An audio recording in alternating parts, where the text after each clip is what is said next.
నమస్కారం, B news కి స్వాగతం. నేను మీ మహంతి. ముందుగా నేటి ముఖ్యాంశాలు. రాష్ట్ర మంత్రివర్గం నుంచి గుమ్మనూరు జయరాం బర్తరఫ్. ఎమ్మెల్యేగా మంత్రిగా వైసీపీకి రాజీనామా చేసిన గుమ్మనూరు జయరాం మంగళగిరి జైహో సభలో టీడీపీలో చేరిక. బర్తరఫ్ కు సిఫారసు చేసిన సీఎం జగన్. మంగళగిరి జైహో బీసీ సభలో ప్రసంగించిన టీడీపీ అధినేత చంద్రబాబు. మరో 2-3 మీటింగ్లు చాలు, వైసీపీ పని ఫినిష్ అని చంద్రబాబు వెల్లడి.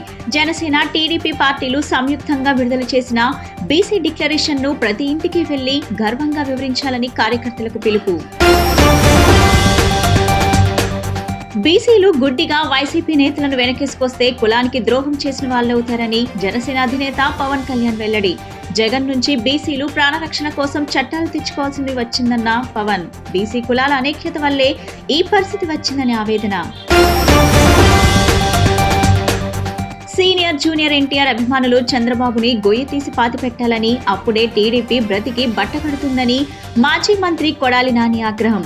జగన్ ను మళ్లీ ముఖ్యమంత్రిని చేసి అత్యున్నత స్థానంలో కూర్చోబెట్టాలన్న నాని. అంబేద్కర్ బాటలో నడుస్తున్న జగన్ కి అందరూ అండగా నిలవాలని పిలుపు.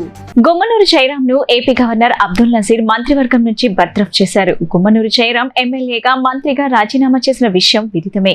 వైసీపీ సభ్యత్వానికి కూడా రాజీనామా చేసిన ఆయన మంగళగిరి జైహో సభలో చంద్రబాబు సమక్షంలో టీడీపీలో చేరారు. ఈ సందర్భంగా సీఎం జగన్ బర్తరఫ్ కు సిఫార్సు చేయడంతో గవర్నర్ నుంచి గెస్ట్ నోటిఫికేషన్ విడుదల చేశారు. టీడీపీలో చేరిన గుమ్మనూరు జయరాం విషయంలో ఊహించేదే జరిగింది. గుమ్మనూరు జయరాం ను ఏపీ గవర్నర్ అబ్దుల్ నజీర్ మంత్రివర్గం నుంచి బర్తరఫ్ చేశారు. ఈసారి ఎమ్మెల్యేగా కాకుండా ఎంపీగా పోటీ చేయాలని వైసీపీ అధిష్టానం ప్రతిపాదించడం పట్ల గుమ్మనూరు జయరాం కొంతకాలంగా అసంతృప్తితో ఉన్నారు. ఈ క్రమంలో ఎమ్మెల్యేగా మంత్రిగా రాజీనామా చేస్తున్నానని, పార్టీ సభ్యత్వానికి కూడా రాజీనామా చేస్తున్నానని గుమ్మనూరు జయరాం ప్రకటించారు. టీడీపీలో చేరుతున్నానని ప్రకటించారు. చెప్పినట్టుగానే నిన్న మంగళగిరి జైహో బీసీ సభలో చంద్రబాబు సమక్షంలో గుమ్మనూరు జయరాం టీడీపీలో చేరారు. ఈ నేపథ్యంలో ఆయనను బర్తరఫ్ చేయాలని రాష్ట్ర ప్రభుత్వం సిఫారసు చేసిన మీదట గవర్నర్ బర్తరఫ్ నిర్ణయం తీసుకున్నారు. ఈ మేరకు రాజ్ భవన్ నుంచి గెజెట్ నోటిఫికేషన్ జారీ అయింది.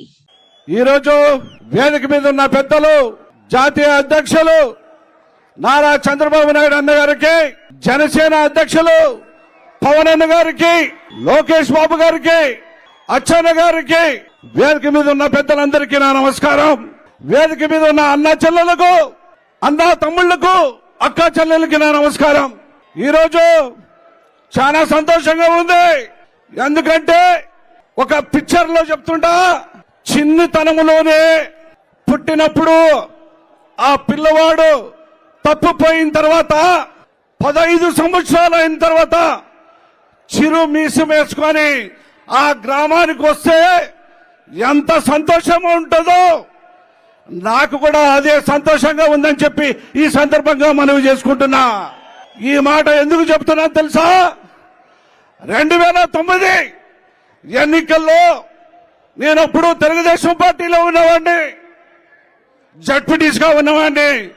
ఆ రోజు తప్పిపోయిన వాడు ఈ రోజు నేను ప్రత్యక్షమయ్యాని చెప్పేసి ఈ సందర్భంగా మనందరికీ మనవి చేసుకుంటున్నా. అన్నలారా, 5 కోట్ల ప్రజలు కూడా మన అందరం కలిసికట్టుగా మన గ్రామాల్ని అభివృద్ధి చేసుకునేదానికి, గ్రామం బాగుంటేనే దేశం బాగుంటుందనే నినాదంతో తీసుకురావాలంటే మన ముఖ్యమంత్రి నారా చంద్రబాబు నాయుడు గారు అయితేనే ఈ గ్రామ అభివృద్ధికి తోడ్పడుతుందని చెప్పి ఈ సందర్భంగా మనవి చేసుకుంటున్నా. మరో 2-3 మీటింగ్లు చాలు, వైసీపీ పని ఫినిష్ అని టీడీపీ అధినేత చంద్రబాబు అన్నారు. జనసేన టీడీపీ పార్టీలు సంయుక్తంగా విడుదల చేసిన బీసీ డిక్లరేషన్ ను ఈ సభకు హాజరైన వారు ప్రతి ఇంటికి వెళ్లి గర్వంగా వివరించాలని పిలుపునిచ్చారు. ఈ బీసీ డిక్లరేషన్ ఏమీ ఆషామాషీగా తీసుకురాలేదని అన్నారు. మంగళగిరి జైహో బీసీ సభలో టీడీపీ అధినేత చంద్రబాబు ప్రసంగించారు. జనసేన టీడీపీ పార్టీలు సంయుక్తంగా విడుదల చేసిన బీసీ డిక్లరేషన్ ను ఈ సభకు హాజరైన వారు ప్రతి ఇంటికి వెళ్లి సగర్వంగా వివరించాలని పిలుపునిచ్చారు. ఈ బీసీ డిక్లరేషన్ ఏమీ ఆషామాషిగా తీసుకురాలేదని అన్నారు. గత 3 ఏళ్లుగా 153 కులాలను 56 సాధికార కమిటీలుగా విభజించి అన్ని ప్రాంతాల్లో 800 మీటింగ్లు పెట్టామని వెల్లడించారు. నాయకులతో, ప్రజా సంఘాలతో మాట్లాడామని, లోకేష్ పాదయాత్రలో గమనించిన అంశాలను కూడా అధ్యయనం అధ్యయనం చేశామని చెప్పారు. జనసేన టీడీపీ నేతలు కూర్చొని ఒక బ్రహ్మాండమైనటువంటి చరిత్రను తిరగరాసే బీసీ డిక్లరేషన్ ను ఇవాళ మీ ముందుకు తీసుకొచ్చామని, మీ జీవితాల్లో ఒక వెలుగు వచ్చేటట్టుగా ముందుకు పోతున్నామని అన్నారు. పవన్ కళ్యాణ్ కూడా మనతో కలిసి వచ్చారని చెప్పారు. ఇంకొక పక్క మీరందరూ ఒకసారి గుర్తుపెట్టుకుంటే అనేక రకాలైనటువంటి కులాలన్నీ ఉన్నాయి బీసీల్లో కూడా. ఇప్పుడే పవన్ కళ్యాణ్ గారు, అచ్చెన్నాయుడు గారు, లోకేష్ గారు చాలా విషయాలు మాట్లాడారు. 153 కులాలు. మీరు లేకపోతే నాగరికత లేదు, మీరు లేకపోతే సమాజ హితం లేదు. ఈరోజు నాగరికతకు, మన సంస్కృతి సాంప్రదాయాలకి చిహ్నం వెనుకబడిన వర్గాలు. ఒక విషయం మీరు ఆలోచిస్తే, రజకులున్నారు. రజకులు బట్టలు దొక్కపోతే మనం ఇంత బాగా కనపడే పరిస్థితి రాదు, ఈ మీటింగ్ వచ్చే పరిస్థితి కూడా లేదు. అలాంటి రజకులకు ఇబ్బంది ఉన్నాయి. అందుకే ఎప్పటి నుంచో కోరారు ఎస్సీ జాబితాలో పెట్టమని. తప్పకుండా కేంద్రంతో ఒత్తిడి పెంచి సాధించే వరకు మీకు అండగా ఉంటామని మరొకసారి హామీ ఇస్తున్నాం. అదే మారిగా చెరువులు, దోబీ ఘాట్లపై మీకు హక్కులుండేటివి, అవి కూడా తీసేశారు. ఇస్త్రీ పెట్లు ఇవ్వడం తీసేశారు. టీటీడీ దేవాలయాలు, ఆసుపత్రుల్లో మీకే కాంట్రాక్టులు ఉండేటివి. ఇలాంటి చాలా పోయే పరిస్థితి వచ్చాయి. దోబీ ఘాట్లకు 200 యూనిట్ల కరెంటు ఉచితంగా ఇస్తే దాన్ని కూడా దెబ్బతీశారు. నేను ఒకటి హామీ ఇస్తున్నా, ఈ విధంగా కొరబ, యాదవులకైతే డైరీ పరిశ్రమలకు ప్రోత్సాహాలు ఇచ్చాం, అవి కూడా తీసేశారు. బంజర భూముల్లో పశువులు మేపుకోవడానికి 559 జీవో ఇస్తే దాన్ని అమలు చేసే పరిస్థితి లేదు. వారికి అందరికీ నేను హామీ ఇస్తున్నా, తప్పకుండా మీ జీవితాల్లో వెలుగు తీసుకురావడానికి ఏం చేయాలో చేస్తామని యాదవులకు హామీ ఇస్తున్నా. బీసీలు గుడ్డిగా వైసీపీ నేతలను వెనకేసుకొస్తే కులానికి ద్రోహం చేసిన వాళ్ళవుతారని జనసేన అధినేత పవన్ కళ్యాణ్ అన్నారు. జగన్ నుంచి బీసీలు ప్రాణరక్షణ కోసం చట్టాలు తెచ్చుకోవాల్సి వచ్చిందని తెలిపారు. బీసీ కులాల అనేక్యత వల్లే ఈ పరిస్థితి వచ్చిందని ఆవేదన వ్యక్తం చేశారు. మంగళగిరి జైహో బీసీ సభలో చంద్రబాబుతో కలిసి బీసీ డిక్లరేషన్ విడుదల చేసిన అనంతరం జనసేనాని పవన్ కళ్యాణ్ ప్రసంగించారు. బీసీ డిక్లరేషన్ ను మనస్ఫూర్తిగా స్వాగతిస్తున్నామని తెలిపారు. బీసీలు అన్ని విధాలుగా ఎదగాలనేదే తమ అభిమతమని స్పష్టం చేశారు. అందుకోసం జనసేన టీడీపీ కూటమి కృషి చేస్తుందని, ప్రభుత్వంలోకి వచ్చాక డిక్లరేషన్ ను అమలు చేస్తామని చెప్పారు. జగన్ ప్రతిపక్ష నేతగా ఉన్నప్పుడు ఏలూరులో బీసీ గర్జన సభ ఏర్పాటు చేసి చాలా హామీలు ఇచ్చారని, బీసీలకు ఏడాదికి 15,000 కోట్లు కేటాయిస్తానని జగన్ చెప్పారని అన్నారు. 5 ఏళ్లలో 75,000 కోట్లు కేటాయిస్తానని చెప్పారు. వాస్తవానికి వారు కేటాయించింది 0 అని చెప్పారు. 153 కులాలను గుర్తించాలని బీసీ సంఘాల వారు చెబుతుంటారని, దాన్నే కుదించి 139 కార్పొరేషన్లు పెడతామని చెప్పి చివరకు 53 కార్పొరేషన్లకు తగ్గించారని అన్నారు. ఆ కార్పొరేషన్లకు కుర్చీలు కూడా లేని పరిస్థితి ఉందన్నారు. ఈ దిశగా బడ్జెట్ లో కేటాయింపులు కూడా 0. వైఎస్ఆర్ చేయూత కింద 45 ఏళ్లు నిండిన మహిళలకు 75,000 అందిస్తామన్నారు. ఈ పథకం అందుకుంటున్న బీసీ మహిళా లబ్ధిదారుల్లో చాలా వరకు కోత పడుతుందన్నారు. జనసేన మహిళా నాయకులు ప్రతి ఒక్కరికి పేరు పేరున హృదయపూర్వక నమస్కారం. వైఎస్ జగన్ అధికారంలోకి రాగానే, అధికారంలోకి వచ్చిన మొదటి 3 నెలల్లో పొట్ట కొట్టింది బీసీలు పొట్టే కొట్టాడు. 30 లక్షల పైచిలకు భవన నిర్మాణ కార్మికులు పొట్ట కొట్టాడు. 10 మనిషి వచ్చి రాగానే ఏలూరులో 2019 ఎన్నిక, ఆ రోజున వైసీపీ అండగా ఉంటామని చెప్పి బీసీలు డిక్లరేషన్ ఇచ్చి దాంట్లో ఏ ఒక్కటి కూడా నిలబెట్టుకోకుండా అందరూ నమ్మి, ట్రెడిషనల్ టీడీపీ పార్టీని నమ్మి చాలామంది వైసీపీకి వెళ్ళడం వల్ల వచ్చి రాగానే ఎవరైతే వెన్నంటే ఉన్నారో వారినే దెబ్బ కొట్టాడు. ఊహించుకుని 30 మంది పైచిలకు భవన నిర్మాణ కార్మికులు ఆత్మహత్యలు చేసుకున్నారు. అందరికీ చెందాల్సిన ఇసుక, ఒడ్డెరు కులాలు, వీళ్ళందరికీ చెందాల్సినవి కాంట్రాక్టులు కానీ, ఇసుక రీచ్లు కానీ, క్వారీలు కానీ, ఇవన్నీ ఒక కంపెనీ కట్టబెట్టేశారు. మన వైఎస్ జగన్ చేసిన దాంట్లో ముఖ్యంగా వైసీపీ ప్రతిపక్ష నేతగా ఉన్నప్పుడు బీసీల గర్జన పేరు మీద ఏలూరులో ప్రత్యేకమైన సభ నిర్వహించి చాలా హామీలు ఇచ్చారు. బీసీలకి ఏటా జగన్ చెప్పింది బీసీలకి ఏటా 15,000 కోట్ల రూపాయల చొప్పున కేటాయిస్తామని చెప్పారు. 5 ఏళ్లలో 75,000 కోట్ల రూపాయలు బీసీల సంక్షేమానికి కేటాయిస్తామని చెప్పాడు. సీనియర్ జూనియర్ ఎన్టీఆర్ అభిమానులు చంద్రబాబుని గొయ్యి తీసి పాత పెట్టాలని, అప్పుడే టీడీపీ బ్రతికి బట్టగడుతుందని మాజీ మంత్రి కొడాలి నాని అన్నారు. జగన్ ను మళ్లీ ముఖ్యమంత్రిని చేసి అత్యున్నత స్థాయిలో కూర్చోబెట్టాలని, అంబేద్కర్ బాటలో నడుస్తున్న జగన్మోహన్ రెడ్డికి అందరూ అండగా నిలవాలని పిలుపునిచ్చారు. గుడ్లవల్లేరు మండలం కౌతవరం గ్రామంలో పలు అభివృద్ధి కార్యక్రమాల్లో మాజీ మంత్రి కొడాలి నాని, జెడ్పీ చైర్పర్సన్ ఉప్పాల హారిక పాల్గొన్నారు. ఈ సందర్భంగా మాజీ మంత్రి కొడాలి నాని మాట్లాడుతూ చంద్రబాబు ఎన్టీఆర్ ను సర్వనాశనం చేశాడన్నారు. జూనియర్ ఎన్టీఆర్ ను 2009 ఎన్నికలకు వాడుకున్నాడని, ప్రమాదంలో జూనియర్ ఎన్టీఆర్ ప్రాణాలతో బయటపడ్డాడని అన్నారు. పప్పు లోకేష్ కు పుట్టినరోజుకి చావుకు తేడా తెలియదన్నారు. అలాంటి వెధవం తీసుకొచ్చి ముఖ్యమంత్రిని చేయాలని చూస్తున్నాడన్నారు. జూనియర్ ఎన్టీఆర్ ను అన్ని రకాలుగా ఇబ్బంది పెడుతున్నారని, సీనియర్ జూనియర్ ఎన్టీఆర్ అభిమానులు చంద్రబాబుని గొయ్యి తీసి పాత పెట్టాలని అన్నారు. అప్పుడే టీడీపీ బ్రతికి బట్ట కడుతుందన్నారు. అంబేద్కర్ బాటలో నడుస్తున్న జగన్మోహన్ రెడ్డికి అందరూ అండగా నిలవాలన్నారు. జగన్మోహన్ రెడ్డి ప్రజలను దేవుణ్ణి నమ్ముకున్నారని, మంచి చేస్తేనే ఓటేయమని దమ్ముగా అడుగుతున్నారని చెప్పారు. జగన్ ను మళ్లీ ముఖ్యమంత్రిని చేసి అత్యున్నత స్థాయిలో కూర్చోబెట్టాలన్నారు. మీకోసం 120 సార్లు బటన్ నొక్కిన జగన్ కోసం 2 బటన్లు నొక్కండన్నారు. ఈసారికి చంద్రముఖిని ఈవీఎంలలో బంధించండని, ఈ రాష్ట్రానికి పట్టిన పీడ దరిద్రం పోతుందన్నారు. ఎన్టీఆర్ని సర్వనాశనం చేయటమే కాదు, జూనియర్ ఎన్టీఆర్ 2009 ఎన్నికల్లో తిప్పుకున్నాడు. యాక్సిడెంట్ అయి ప్రాణం బాగుపడుతున్నటువంటి పరిస్థితిలోకి వచ్చాడు. అతను కొడుకు పప్పుగాడు, ఈ తుప్పుగాడు కొడుకు పప్పుగాడు ఉన్నాడు లోకేష్. వాడికి తా అంటే తొందరగా అంటాడు. వాడికి పుట్టినరోజుకి చావుకి కూడా తేడా తెలవనటువంటి పనికిరానటువంటి వెధవ వాడు. వాడిని తీసుకొచ్చి ఆ తెలుగుదేశం పార్టీకి ముఖ్యమంత్రిని చేయాలి, అధ్యక్షుడిని చేయాలని చెప్పి ఆ ఎన్టీఆర్ జూనియర్ ఎన్టీఆర్ చిన్నాని మీద అనేక కుట్రలు చేసి అతన్ని అనేక రకాలుగా ఇబ్బంది పెట్టేటువంటి పరిస్థితి ఉంటుంది.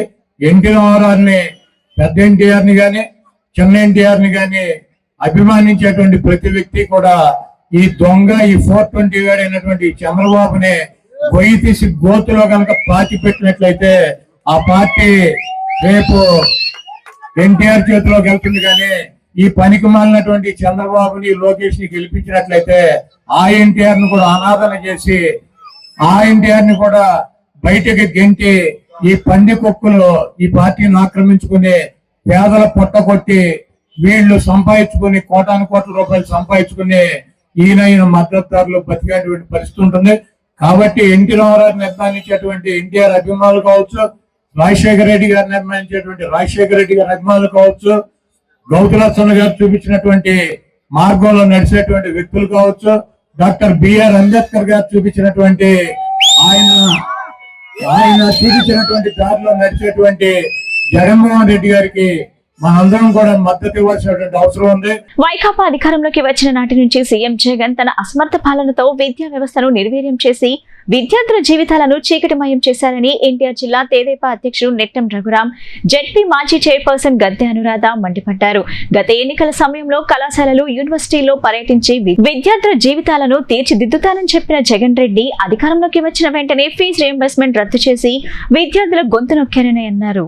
ఫీజు రీయింబర్స్మెంట్ బకాయిలు వెంటనే చెల్లించాలని, విద్యార్థుల సమస్యల పరిష్కారం కోరుతూ తెలుగు యువత రాష్ట్ర ప్రధాన కార్యదర్శి కిలారు నాగశ్రేవన్ చేపట్టిన విద్యార్థి సంఘర్షణ ఆమరణ నిరాహార దీక్ష మంగళవారానికి 3వ రోజుకు చేరుకుంది. నెట్టెం రఘురాం, విజయవాడ పార్లమెంట్ నియోజకవర్గ నాయకుడు కేశినేని శివనాథ్, విశాఖపట్నం, అమలాపురం పార్లమెంట్ నియోజకవర్గాల బాధ్యులు ఎం భరత్, జీఎంసీ హరీష్, జెడ్పీ మాజీ చైర్పర్సన్ గద్దె అనురాధ సంఘీభావం తెలిపారు.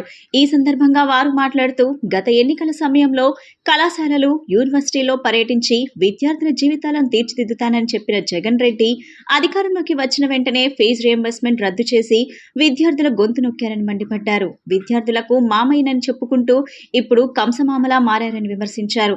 రాష్ట్రంలో విద్యార్థులు, యువత భవిష్యత్ బాగుపడాలంటే చంద్రబాబును ముఖ్యమంత్రిగా చేసుకోవాలని పిలుపునిచ్చారు.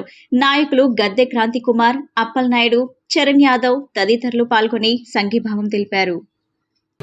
ఈరోజు విజయవాడ తూర్పు, అదేవిధంగా ఇక్కడ జిల్లా పార్టీ ఆఫీసులో మన కిలారి నాగశ్రవణ్ 4 రోజులుగా ఈ రోజున 3వ రోజు నిరాహార దీక్ష చేస్తూ విద్యార్థుల ఫీజుల బకాయిల సమస్యల్ని ఈ రోజున మరి ప్రభుత్వ దృష్టికి తీసుకురావటానికి తన ప్రయత్నాన్ని మనందరం కూడా అభినందించాలి.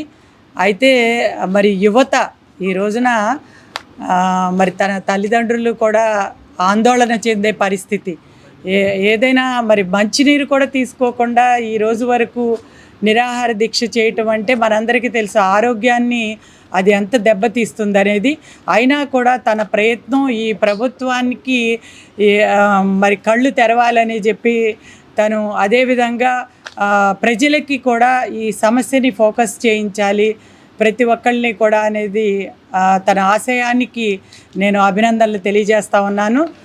ఈ రోజున జగన్మోహన్ రెడ్డి గారి ప్రభుత్వం ఏ రకంగా అయితే అన్ని వర్గాలని మోసం చేసిందో అదేవిధంగా విద్యార్థి లోకాన్ని కూడా చాలా మోసం చేసింది. పోస్ట్ గ్రాడ్యుయేషన్ మరి వాళ్ళకి ఫీజు రీఎంబర్స్మెంటు ఆపేయటమే కాకుండా తాను చాలా గొప్పగా చెప్పుకునే నేను అమ్మ ఒడిని వాళ్ళ అకౌంట్లోకి వేస్తానని చెప్పి ఈ రోజున ఇంజనీరింగ్ స్టూడెంట్స్కి కూడా దాదాపుగా 4 సెమిస్టర్లుగా మరి ఫీజులు కట్టకపోవటం మూలంగా వాళ్ళ డాక్యుమెంట్స్ అన్నీ కాలేజీల్లో ఉండిపోవటం, అంతేకాకుండా వాళ్ళు మానవతా దృక్పథంతో కొంతమంది ఇచ్చినా కూడా మరి కొంతమంది వాళ్ళ దగ్గరే ఉండిపోవటం. అదేవిధంగా విద్యార్థులు చాలా సెన్సిటివ్గా ఉంటారు. వాళ్ళు చక్కగా చదువుకుని స్వేచ్ఛగా మరి స్నేహితులతో చక్కగా చదువు ముగించుకుని తను మరి ఉద్యోగాలు సాధించుకుని ఆ డాక్యుమెంట్లు పెట్టుకుని ఉద్యోగాలు సాధించుకునే వాళ్ళకి ఈ రోజున ఇది ఒక పెద్ద మనోవేదనగా తయారైంది. ఆ మనోవేదనతో కొంతమంది విద్యార్థులు ఆత్మహత్యలు చేసుకున్న సందర్భాలు కూడా ఉన్నాయి. అయితే ఇవేమీ కూడా ఈ వైసీపీ ప్రభుత్వానికి ఎవరి కష్టం పట్టదు అనేది మనం గత 4.5 సంవత్సరాలు 5 ఏళ్లుగా మనందరం చూస్తూ ఉన్నాం. మన పక్కనే ఉన్న అమరావతి రాజధాని రైతులు భూములు ఇచ్చి ఇవాళ వాళ్ళు పోలీసుల లాఠీలతో దెబ్బలు తిని తాను దాని పక్కనే ఇల్లు కట్టుకొని కూడా ఈ మాత్రం చలనం లేకుండా పైగా చుట్టూ మరి దుప్పట్లు కట్టించుకొని కనబడకుండా వాళ్ళు వెళ్లే పరిస్థితి మనందరం చూస్తా ఉన్నాం. ఇంటి వద్దకే ప్రభుత్వాన్ని చేరువ చేసిన వ్యక్తి జగన్మోహన్ రెడ్డి అని వైసీపీ సెంట్రల్ నియోజకవర్గం సమన్వయకర్త వెల్లంపల్లి శ్రీనివాసరావు కొనియాడారు. జగనన్న హయాంలో పార్టీలకు అతీతంగా పరిపాలన చేస్తూ ప్రతి ఒక్కరికి పథకాలు ఇస్తున్నామని చెప్పారు. తమ దృష్టికి వచ్చిన ప్రతి సమస్యను అక్కడికక్కడే పరిష్కరిస్తామని హామీ ఇచ్చారు. వైఎస్ఆర్సీపీ సెంట్రల్ నియోజకవర్గం సమన్వయకర్త వెల్లంపల్లి శ్రీనివాసరావు మంగళవారం నాడు నియోజకవర్గంలో జగనన్న రావాలి శ్రీనన్న కావాలి కార్యక్రమంలో భాగంగా స్థానిక 29వ డివిజన్ మధురానగర్ ఏరియా తదితర ప్రాంతాల్లో స్థానిక డివిజన్ కార్పొరేటర్ కొంగితల లక్ష్మీపతి తదితరులతో కలిసి ప్రతి ఇంటికి వెళ్లి కరపత్రం ఇస్తూ ప్రజలతో మమేకమై పర్యటించారు. ఈ సందర్భంగా వెల్లంపల్లి మాట్లాడుతూ డివిజన్ పర్యటనలో భాగంగా 29వ డివిజన్ లో పర్యటించడం జరిగిందన్నారు. అందరితో కలిసి ప్రతి ఇంటికి వెళ్తున్నాం. అనేక కార్యక్రమాల ద్వారా ప్రజలలో నిత్యం ఉన్న వ్యక్తులం మేము అని తెలిపారు. జన్మభూమి కమిటీ పేరుతో ప్రజలను మోసం చేసిన వ్యక్తి చంద్రబాబు అని దుయ్యబట్టారు. చంద్రబాబు హయాంలో టీడీపీ వారికి మంచి జరిగిందన్నారు. ప్రజలందరూ కూడా జగనన్నను మళ్లీ ముఖ్యమంత్రి చేస్తామని తెలుపుతున్నారన్నారు. 1 వారం రోజుల్లో మధురానగర్ ఆర్యూబీని ప్రారంభిస్తామని హామీ ఇచ్చారు. నియోజకవర్గంలో ఉన్న కాలువలను బాగు చేసేందుకు ఒక డిపిఆర్ తయారు చేస్తున్నామన్నారు. దోమల నివారణకు చర్యలు తీసుకుంటున్నామని తెలిపారు. కార్యక్రమంలో డిప్యూటీ మేయర్ అవుతూశ్రీ శైలజారెడ్డి, 29వ డివిజన్ సీనియర్ నాయకులు, కార్పొరేటర్లు, డివిజన్ పార్టీ నాయకులు, కార్యకర్తలు, అభిమానులు తదితరులు పాల్గొన్నారు. ఎందుకంటే గతంలో మాకు డోర్ టు డోర్ అనేది ఎన్నికలు ఉన్నా ఎన్నికలు లేకపోయినా కూడా మా జగన్మోహన్ రెడ్డి లక్ష్యం ఏంటంటే ప్రతి ఒక్కరిని కలవాలనేది మా ముఖ్యమంత్రి గారి లక్ష్యం. ప్రతి ఒక్కరికి కూడా పరిపాలన వికేంద్రీకరణ చేసి వారి ఇంటి వద్దనే పరిపాలన చేయాలనే ఒక ఆలోచనతో వాలంటరీ వ్యవస్థ కానీ సచివాలయ వ్యవస్థ కానీ గడప గడపకి మన ప్రభుత్వం కార్యక్రమం కానివ్వండి, మా నమ్మకం నువ్వే జగన్ కానివ్వండి, జగనన్నే మా భవిష్యత్తు కానివ్వండి, అదేవిధంగా జగనన్న సురక్ష కావచ్చు, జగనన్న ఆరోగ్య సురక్ష కావచ్చు, ఈ కార్యక్రమాలన్నీ కూడా 2019 ప్రభుత్వం ఏర్పడ్డాక ప్రతి ఒక్క ప్రజాప్రతినిధి ప్రజలతో పాటు కలిసి ఉండాలని చెప్పని రూపొందించిన కార్యక్రమాలు. గతంలో 14 సంవత్సరాలు ముఖ్యమంత్రిగా చంద్రబాబు నాయుడు పనిచేశాడు. ఎప్పుడైనా కానీ ఒక ఎమ్మెల్యే అయినా సరే మీరు ప్రజల్లోకి వెళ్ళండి అని చెప్పాడా? ఎప్పుడైనా కానీ జన్మభూమి కమిటీలు అని చెప్పని వాళ్ళ నాయకుల్లో ఒక కమిటీకి ఏర్పాటు చేసి ఆ కమిటీల ద్వారా తెలుగుదేశం పార్టీ వాళ్ళకి లబ్ధి కూర్చే విధంగా వాళ్ళకే సంక్షేమ పథకాలను అందించే విధంగా పరిపాలన చేసే దుర్మార్గుడు చంద్రబాబు నాయుడు. కానీ మా ముఖ్యమంత్రి గారు రాజకీయాలకు అతీతంగా అర్హతే కొలమానంగా అర్హత ఉన్న ప్రతి వాళ్ళకి కూడా పథకాలు అందించాలని చెప్పని కలెక్టర్స్ మీటింగ్లో అర్హత ఉండి కనుక ఎవరికైనా పథకం అందకపోతే అధికారం మీద చర్యలు తీసుకుంటామని చెప్పిన ముఖ్యమంత్రి మా ముఖ్యమంత్రి గారు. అటువంటి ముఖ్యమంత్రి గారి నాయకత్వంలో మేము పనిచేస్తున్నాం కాబట్టి గర్వంగా ఎన్నికలు వస్తున్నా సరే ప్రతి ఇంటికి వెళ్ళి మాకు ఓటు అడుగుతుంటే వాళ్ళ దగ్గర నుంచి చక్కటి స్పందన వస్తుంది. తప్పకుండా మేము జగన్ గారు తప్ప ఎవరికి వేస్తాం, ఇంత మంచి చేసిన వ్యక్తికి మరొకసారి మేము అవకాశం కల్పిస్తాం, మంచి మెజారిటీతో గెలిపిస్తాం, మీరు ఎవరు కూడా మా ఇంటికి రావాల్సిన లేదు అని చెప్పిన విధంగా ప్రజల యొక్క దీవెనలో ఆలోచన చూస్తుంటే చాలా సంతోషంగా ఉంది. 100కి 100% ఈ డివిజన్లో మంచి మెజారిటీ వస్తుందని కూడా నమ్మకం ఉంది. అదేవిధంగా కొంత మధురానగర్ ఆర్యూబీ పనులు సర్వేగంగా నడుస్తున్నాయి. ఇంకా ఆల్మోస్ట్ ఒక 1 వీక్లో దాన్ని ప్రజలకి అందించే విధంగా, ప్రజలకు అంకితం చేసే విధంగా చర్యలు చేపడుతున్నాం. ఎందుకంటే గతంలో కొంత ఆలస్యం అయినప్పటికీ కూడా రైల్వే డిపార్ట్మెంట్తో కొంత అనుమతులు లేట్ రావడం కానివ్వండి, అక్కడ ఉన్న బిల్డింగ్లకు ఎవరికి ఇబ్బంది లేకుండా నిర్మాణం చేయడానికి కానివ్వండి, టెక్నికల్ అనేక విషయాల ఇబ్బంది అయినా కానీ ఒక్క 1 వీక్ ఈ రోజు నుంచి మార్చి 10వ తారీఖు 11వ తారీఖు లోపే దాన్ని ప్రారంభించాలని చెప్పిన ఒక సంకల్పంతో ముందుకెళ్తున్నాము. అదేవిధంగా ఇతర చిన్న సమస్యలు కూడా కొన్ని డ్రైన్స్ ప్రాబ్లమ్స్ ఇవన్నీ కూడా నిన్ననే రివ్యూ పెట్టుకొని కమిషనర్ గారి దగ్గర అన్నీ కూడా త్వరితగతిన చేయమని చెప్పడం కానివ్వండి. ముఖ్యంగా ఈ సెంట్రల్ నియోజకవర్గం మీద డ్రైనేజీ వ్యవస్థ సరిగ్గా బాగాలేదనేది మా దృష్టిలో వచ్చిన సమస్య. తిరుపతిలో తమ పార్టీ మహిళా అభ్యర్థి మునిలక్ష్మిపై వైకాపా నాయకులు దాడికి పాల్పడటాన్ని తీవ్రంగా ఖండిస్తున్నామని జై భారత్ నేషనల్ పార్టీ రాష్ట్ర ప్రధాన కార్యదర్శి పోతిన వెంకటరామారావు అన్నారు. దాడికి నిరసనగా ఆ పార్టీ నాయకులు ప్రెస్ క్లబ్ వద్ద ఆందోళన చేపట్టారు. ఈ సందర్భంగా ఆయన మాట్లాడుతూ రాష్ట్రంలో ప్రజలకు భద్రత లేకుండా పోయిందని ఆవేదన వ్యక్తం చేశారు. ప్రశ్నించే వారిపై వైకాపా నాయకులు దాడులు చేస్తున్నారని మండిపడ్డారు. రౌడీయిజం, గుండాయిజంపై తిరుగుబాటు చేస్తామని హెచ్చరించారు. తక్షణమే పోలీసులు కేసు నమోదు చేసి బాధ్యులపై కఠిన చర్యలు తీసుకోవాలని డిమాండ్ చేశారు. ఈ కార్యక్రమంలో నాయకులు వసుంధర, బివి అరుణ, నాగలక్ష్మి, కొడాలి ఏకాంబరం, పి రవికిరణ్, దక్షిణామూర్తి పాల్గొన్నారు. జై భారత్ పార్టీ రాష్ట్ర కార్యదర్శి రవికిరణ్. నిన్న జరిగినటువంటి దాడి చాలా అవమానీయం. తిరుపతిలో సహోదరి మునిలక్ష్మిపై జరిగిన దాడి చాలా ప్రజాస్వామికంగా వారు పార్టీ ప్రచారం చేస్తుండగా గుర్తు తెలియని దుండగులు వారి ప్రచారాన్ని అడ్డుకోవటమే కాకుండా వారిపై హత్యాయత్నం చేశారు. పార్టీలపై దాడిని పూర్తిగా జై భారత్ నేషనల్ పార్టీ ఖండిస్తుంది. రౌడీ రాజ్యాన్ని అంతమొందించడానికి, డ్రగ్స్ లేని రాష్ట్రాన్ని సృష్టించడానికి శ్రీ జేడి లక్ష్మీనారాయణ గారు ఈ జై భారత్ పార్టీ యొక్క అజెండాని ముందు తీసుకెళ్తున్న తరుణంలో నిజంగా ఇలా జరగటం మా పార్టీ పూర్తిగా మహిళల తరఫున పూర్తిగా ఖండించడం జరుగుతుంది. రాబోయే రోజుల్లో ఇంకా ఉధృతంగా మహిళల్ని ముందుకు తీసుకెళ్ళి వీలైతే ఆ తిరుపతి అభ్యర్థిగా ఉన్నటువంటి ఆ మునిలక్ష్మి గారిని ఎమ్మెల్యే గెలిపించే వరకు కూడా ఈ యొక్క దాడులను మేము ఎన్నైనా సరే ఎదుర్కొంటాం, ప్రజాస్వామ్యంగా ముందుకెళ్తామని చెప్పి నేను ఈ పత్రికాముఖంగా అభ్యర్థిస్తున్నాను. నిన్న తిరుపతిలో మునిలక్ష్మి గారి మీద జరిగిన దాడి ఏదైతే ఉందో అది అప్రజాస్వామికం అండి. మహిళలపై ఇటువంటి దాడులు సమర్థనీయం కాదు. మహిళా హోమ్ మినిస్టర్ ఉండగా ఇటువంటి మహిళలపై ఈ విధంగా దాడి జరగడం అనేది దుశ్చర్యగా భావిస్తున్నాము. జై భారత్ పార్టీ తరపున లక్ష్మీనారాయణ గారు మహిళలకు పెద్దపీట వేశారు. ఆ విధంగా చూస్తూ ఆయన్ని చర్యలు ఏదైతే ఉన్నాయో ముందుకెళ్తున్న తరుణంలో ఆయన్ని ఆపడానికి చేస్తున్న దుశ్చర్యగా మేము భావిస్తున్నాం. దీన్ని మహిళలు ఈ పార్టీలకు అతీతంగా మహిళలందరూ ఏకం కావాలని జై భారత్ పార్టీ తరపున పిలుపునిస్తున్నాము. మహిళా హోమ్ మినిస్టర్ గారికి మరియు మహిళా సెల్ కమిషనర్ గారికి పార్టీ తరపున మేము రిక్వెస్ట్ చేస్తున్నాం, మహిళల హక్కుల్ని కాపాడాలని కోరుకుంటున్నాము. జై భారత్. ప్రజా సోషలిస్ట్ కూటమి రాబోయే ఎన్నికల్లో అన్ని పార్లమెంట్, అసెంబ్లీ స్థానాల్లో పోటీ చేస్తుందని మన రామరాజ్యం అధ్యక్షులు ఎంకేఎన్ ధనేష్, ప్రజా సోషలిస్ట్ కూటమి విజయవాడ పార్లమెంట్ ఇన్ఛార్జ్ జయబాబు తెలిపారు. ఈ నెల 9వ తేదీన నందిగామలో రాష్ట్ర సదస్సు నిర్వహిస్తున్నామని, ప్రజాపక్షంగా పోటీలో ఉండాలని ఆశావాహులు సదస్సుకు కదిలి రావాలని, సదస్సును జయప్రదం చేయాలని కోరారు. ప్రజా సోషలిస్ట్ కూటమి విజయవాడ పార్లమెంట్ ఇన్ఛార్జ్ జయబాబు, మన రామరాజ్యం అధ్యక్షులు ఎంకేఎన్ ధనేష్ గాంధీనగర్లోని ప్రెస్ క్లబ్ లో విలేకరుల సమావేశం నిర్వహించారు. ఈ నెల 9వ తేదీన నందిగామలో నిర్వహించనున్న రాష్ట్ర సదస్సు కరపత్రాలను ఆవిష్కరించారు.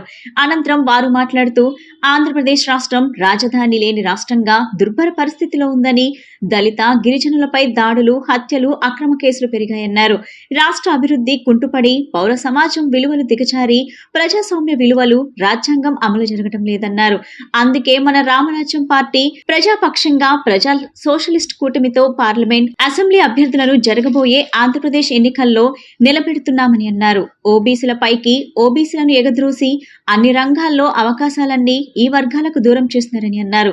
ప్రజా సోషలిస్ట్ కూటమిలో 175 మంది శాసనసభ సభ్యులను, 25 మంది పార్లమెంట్ సభ్యులను గెలిపించాలని ఈ నెల 9వ తేదీన నందిగామలో రాష్ట్ర సదస్సు నిర్వహిస్తున్నామని అన్నారు. ప్రజాపక్షంగా పోటీలో ఉండాలనే అవసావాహులు నందిగామలో జరిగే రాష్ట్ర సదస్సుకు తరలి రావాలని అన్నారు.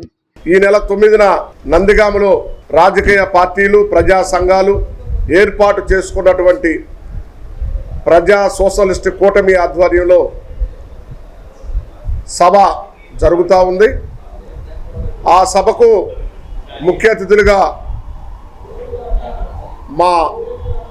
మన రామరాజ్యం పార్టీ రాష్ట్ర అధ్యక్షులు ధనేష్ గారు, అలానే ఇండియన్ ప్రజా కాంగ్రెస్ పార్టీ జాతీయ అధ్యక్షులు శ్రీధర్ గారు, ఇండియన్ ప్రజా కాంగ్రెస్ పార్టీ మా న్యాయవాది కట్టా రమేష్ గారు, అలానే ఇండియన్ ప్రజా కాంగ్రెస్ పార్టీ తరఫున మన రామరాజ్యం పార్టీ తరఫున పాల్గొన్నటువంటి మా హనుమంతరావు గారు, నందిగామ నియోజకవర్గ ఇన్ఛార్జి, మా ప్రజా సోషలిస్టు కూటమి రాష్ట్ర కార్యదర్శి వెంకట్రావు గారు పొదిల, అలాగే మా నందిగామ నియోజకవర్గ బాధ్యులు పుల్లారావు గారు తమ్ముడు అందరం కూడా ఈ సదస్సులో పాల్గొనడం జరిగింది. రాష్ట్రంలో ముస్లిం మైనార్టీ జనాభా 75 లక్షలుంటే అందులో నూర్ బాషా దూదేకులు ముస్లింలు 25 లక్షల మంది ఉన్నారని, కానీ తమకు చట్టసభలో ప్రాధాన్యత ఇవ్వటం లేదని నూర్ బాషా దూదేకుల ముస్లిం హక్కుల సాధన సమితి నేతలు పేర్కొన్నారు. రాజకీయ పార్టీలు తమకు ఎంపీ, ఎమ్మెల్యే, రాజ్యసభ స్థానాలు కేటాయించడం లేదని, కనీసం నామినేటెడ్ పోస్టులు కూడా ఇవ్వటం లేదని తెలిపారు. అగ్రవర్ణం ముస్లింలకే ప్రాధాన్యత ఇస్తున్నారని అన్నారు. నూర్ బాషా దూదేకుల ముస్లిం హక్కుల సాధన సమితి ఆధ్వర్యంలో గాంధీనగర్ ప్రెస్ క్లబ్ లో విలేకరుల సమావేశం నిర్వహించారు. సమావేశంలో సమితి ప్రతినిధులు మాట్లాడుతూ రాష్ట్రంలో నూర్ బాషా దూదేకుల ముస్లింలు 25 లక్షల మంది ఉన్నారని, వారికి రాజకీయ పార్టీలు ఎటువంటి ప్రాధాన్యత ఇవ్వటం లేదన్నారు. ఒకటి అరపదవులు కూడా అగ్రవర్ణ ముస్లింలకు కేటాయిస్తూ తమకు తీరని అన్యాయం చేస్తున్నారన్నారు. Haj committee, Waqf board, Urdu academy, minorities finance corporation, minority commission, Muslim advisory committee లాంటి కమిటీలలో దూదేకుల వారికి స్థానమే లేదన్నారు. నేటి ప్రభుత్వం బీసీల్లో 5 కార్పొరేషన్ ఏర్పాటు చేసినా అందులోనూ విచిత్రంగా అగ్రవర్ణ ముస్లింలకే ఇవ్వటం విచిత్రంగా ఉందన్నారు. ఆర్భాటంగా ప్రారంభించిన కులగణన సర్వే వివరాలు తక్షణం తెలియజేయాలని రాష్ట్ర ప్రభుత్వాన్ని డిమాండ్ చేశారు. జస్టిస్ రాజేంద్ర సచార్ కమిటీ నివేదికను అమలుపరచాలని, ఓబీసీ వర్గీకరణ, బీసీ సబ్ప్లాన్ విషయాల్లో జస్టిస్ రోహిణి కమిటీ నివేదికను బహిర్గతపరిచి అమలు చేయాలన్నారు. దూదేకులు నూర్ బాషా ముస్లిం శాశ్వత జీవో సాధన, నేటికి కులవృత్తిని నిరంతరాయంగా సాగిస్తున్న వారికి, 50 సంవత్సరాలు నిండిన వారికి రాష్ట్ర ప్రభుత్వం పెన్షన్, బుర్రకథ పితామహుడు, పద్మశ్రీ బిరుదాంకితుడు, అణగారిన వర్గాల గొంతుకు అయిన పింజారి నామ్జర్ కాంస్య విగ్రహ ఏర్పాటు చేయాలన్నారు. ఓవర్సీస్ ఎడ్యుకేషన్ నందు దూదేకుల విద్యార్థులకు 5% రిజర్వేషన్ ఇవ్వాలని కోరారు. మీడియా సోదరులకి, ఇక్కడికి వచ్చిన నూర్ బాషా ఆత్మీయ సోదరులందరికీ హృదయపూర్వక నమస్కారాలు తెలియజేస్తున్నాను. ఈరోజు ఈ ప్రెస్ క్లబ్లో ప్రెస్ మీట్ పెట్టడానికి గల కారణం ఏంటంటే మా ఆత్మగౌరవ సభ. ఇది యాక్చువల్గా చెప్పాలంటే మా ఆత్మగౌరవం చాలా దెబ్బతింటుందండి. ముస్లిమ్స్గా మమ్మల్ని గుర్తించకపోవడం మాకు చాలా బాధాకరంగా ఉంది. ఈరోజు మమ్మల్ని మైనారిటీలుగా గుర్తించి మమ్మల్ని దూదేకులు, నూర్ బాషా, లతాఫ్, పింజారీలు అనే పదాలని పూర్తిగా నిషేధం చేసి ముస్లింలుగా గుర్తించి మాకు చట్టసభల్లో అవకాశం కల్పించి మా పిల్లలకి టీసీలకు కానీ మా పిల్లలు చదువుకోవడానికి వాళ్ళ కార్యాచరణ ముందుకెళ్ళడానికి కార్యరూపం దాల్తానని ప్రభుత్వం నేను కోరుతున్నానండి. ప్రభుత్వాలందరూ దృష్టి పెట్టి రానున్న కాలంలో మా జీవోని మార్చి మమ్మల్ని ముస్లింలుగా పరిగణించాల్సినట్టు హృదయపూర్వకంగా తెలియజేస్తున్నానని. ధన్యవాదాలు. జై హింద్. గత ఎన్నో ఏళ్లుగా విద్యార్థుల శ్రేయస్సు అభ్యున్నతి కోసం students Islamic organization of India కృషి చేస్తుందని ఆర్గనైజేషన్ ప్రధాన కార్యదర్శి అబ్దుల్ హఫీజ్ తెలిపారు. రాబోయే ఎన్నికల్లో దృష్టిలో ఉంచుకొని విద్యార్థుల సమస్యల కోసం ప్రత్యేకంగా మేనిఫెస్టో రూపొందించడం జరిగిందని చెప్పారు. గాంధీనగర్ ప్రెస్ క్లబ్ లో నిర్వహించిన విలేకరుల సమావేశంలో ఆయన మాట్లాడుతూ ప్రధానంగా జీవో నెంబర్ 117 వెంటనే రద్దు చేయాలని డిమాండ్ చేశారు. రాష్ట్ర విశ్వవిద్యాలయాల్లో ఉర్దూ, అరబిక్ విభాగాలను క్రమబద్ధీకరించాలన్నారు. మరెన్నో డిమాండ్లతో తమ మేనిఫెస్టో వివరాలను వెల్లడించారు. మేము student Islamic organization of India తరఫున దాదాపు 15 ఏళ్ళ నుంచి స్టూడెంట్ మేనిఫెస్టో డ్రాఫ్ట్ చేయబడుతుంది. నేషనల్ వైడ్ అన్ని ఎలక్షన్స్ ముందు మేము మేనిఫెస్టో డిమాండ్స్ స్టూడెంట్స్ తరఫున స్టూడెంట్స్కి, యూత్కి నెక్స్ట్ 5 ఇయర్స్లో ఏమేమి కావాలనో దాని గురించి డిమాండ్స్ని డ్రాఫ్ట్ చేసి అన్ని పొలిటికల్ పార్టీస్కి, national level political parties, state level political పార్టీస్కి ఇస్తాము. 15 డేస్ ముందు ఢిల్లీలో ప్రెస్ క్లబ్ ఆఫ్ ఇండియాలో నేషనల్ లెవెల్ ఇది లాంచ్ చేశాము. ఇప్పుడు స్టేట్ వైజ్గా లాంచ్ చేస్తున్నాము. దీని తర్వాత ఇది లాంచ్ చేసినాక అన్ని పొలిటికల్ పార్టీ లీడర్స్కి కలిసి, ఎంపీ క్యాండిడేట్స్కి కలిసి, ఎమ్మెల్యే క్యాండిడేట్స్కి కలిసి మా డిమాండ్స్ని పెడతాము. ఇప్పుడు అంత లోకంలో ఇండియా టాప్ 3 దేశాలలో చేరుకోవడానికి ట్రై చేస్తుంది. మనము ఇప్పుడు చూస్తే ఎడ్యుకేషన్లో, నాలెడ్జ్ ప్రొడక్షన్లో చాలా వెనుకబడి ఉన్నాము. మనం టాప్ 3 నేషన్స్ అని అంటాము, ఎకనామీ మనది టాప్ 4లో ఉన్నది అంటాము. కానీ టాప్ 1000 యూనివర్సిటీస్లో, టాప్ 300లో ఇండియాది ఒక యూనివర్సిటీ లేదు. టాప్ 400 యూనివర్సిటీస్లో ఓన్లీ 2 యూనివర్సిటీస్ ఉన్నాయి. టాప్ 1000 యూనివర్సిటీస్లలో ఓన్లీ 20 యూనివర్సిటీస్ ఉన్నాయి.